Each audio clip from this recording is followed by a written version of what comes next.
What's up, Gary? Hey, good afternoon, Michael. Great to have you on. What's happening? What's happening? Listen, three points about the Derby, if I can. First, it was great to see Eddie O on TV. He looked great. Yeah, Eddie O's doing well. I'm glad he's doing better, yes. Yeah, me too. Second of all, I mean, Justify won, but he didn't freak. So, for me, I'm not giving the keys to the city yet. Nah, but you know what? He did everything he had to do. Right. But, yeah, I mean, just started comparing to the great ones. He looked like he did. You know what, though? He did it easy. So, yeah, I mean, got the easiest. He got the most perfect He did setup. get a trip, but he did go 45 to the front and was able to hang on very easily. You know, they did bottom it down after that. I mean, they went slow after that 45, but, you know, the horses were a mile out of it, you know, so it was very hard to make up any ground.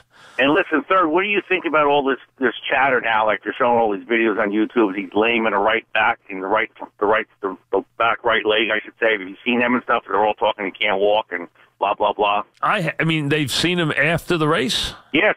After he won that night, Baffert, you go on YouTube and see it. Baffert took him out to show the press and stuff, and everybody's critiquing. Oh, he can't walk. Well, how about the next day when they walked him? What'd they say? He's denying it, but everybody saying, look at the video. If you like on YouTube, even vets have critiqued it and said, look. Listen, he can't hide it. He could easily have run down.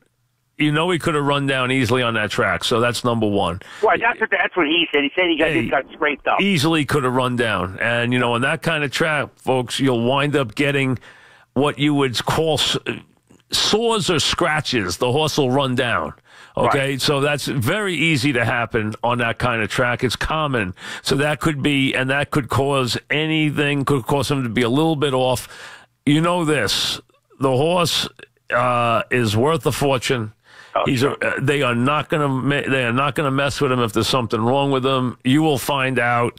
Either you're going to see him, you know, at the Preakness next week, and if he's not back on the track jogging, then you got a story. Okay, so I would really hold off for a couple of days. They can't hide the horse.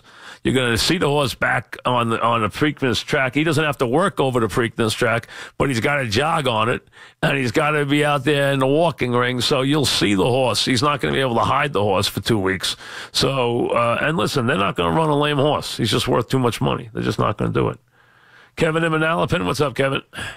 Hey, Mike, it's so nice to have you back. Thank you. What's happening? You know, I wish you were there in the the NFC playoffs. You know, my Vikings got kicked out in that game against Philly. That was terrible. Yeah, I thought, you know what, I thought they would win that game myself. I really did. I also did. Keenum was a nice one-year wonder, but hopefully with Cousins they'll do better next year. I wanted to get your thoughts on the on LeBron. You know, I have all these friends, they're big Kobe fans, and they're like trying to tell me Kobe's better than LeBron and all this. He's not. I'm like, you watch what LeBron's doing. It's I'm not knocking human. Kobe. It's not even human. I'm not knocking Kobe, and Kobe was a wonderful player, really a wonderful player, but he's nowhere near as complete as LeBron.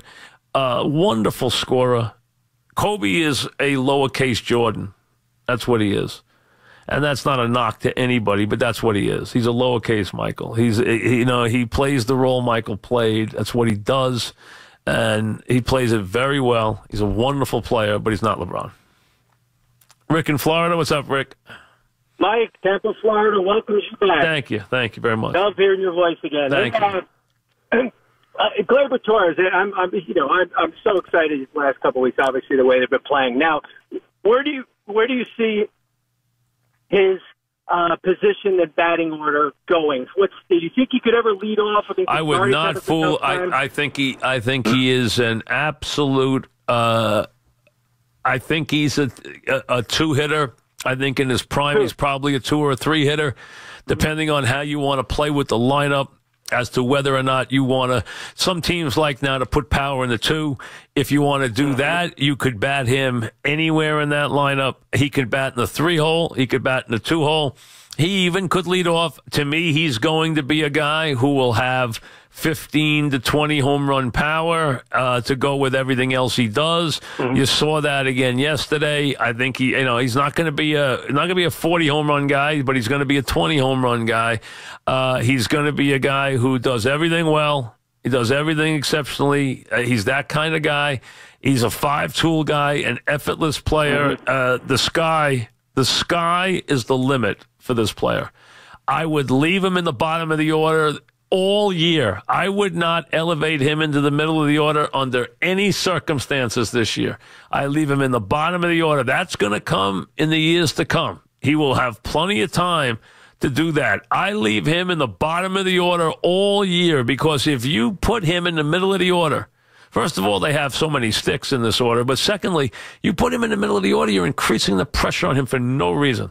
Let him bat in the bottom of the order with this team. Don't worry about it. This lineup is, when you got a guy like him and Andujar at the bottom of the order, this reminds you of Yankees 98, where you got Brosius batting ninth at 96 RBIs and 98 RBIs.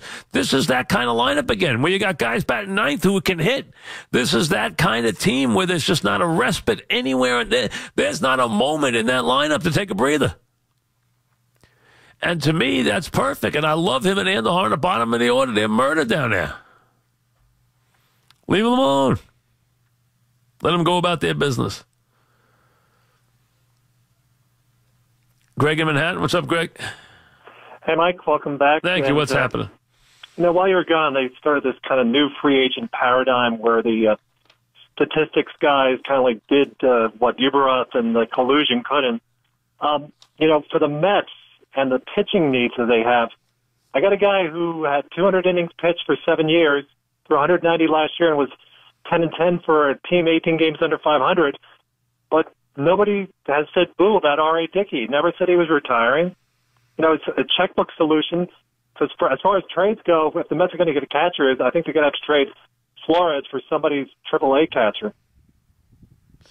I'm not sure. I don't know. I think it's very hard. First of all, catch is a hard position to get any quality at. There's so little quality in the major leagues where you get a good receiver who's at the right age and can also hit a little bit. It's almost impossible to find. I mean, it really is.